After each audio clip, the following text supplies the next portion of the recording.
Okay students, so today we are going to learn input command in Python language. So it is very useful using input method to enter your values and get a response from your computer. Suppose let's create any variable and you will use simply input command inside it.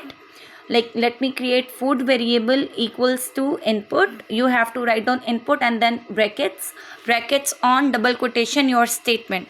Let's just say what is your favorite food. So as an output, computer will ask you what is your favorite food and it will not generate the answer till you respond back to computer. So it will wait for your answer.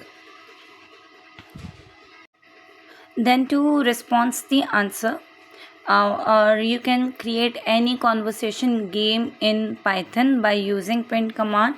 So the response after your answer is, oh, that's nice. So now let's see how it will execute.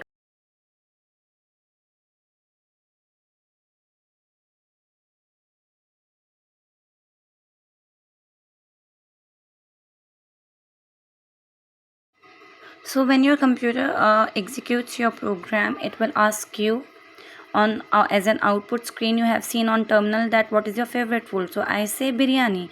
So in response, computer will say, oh, that's nice. So this is how you are going to create different programs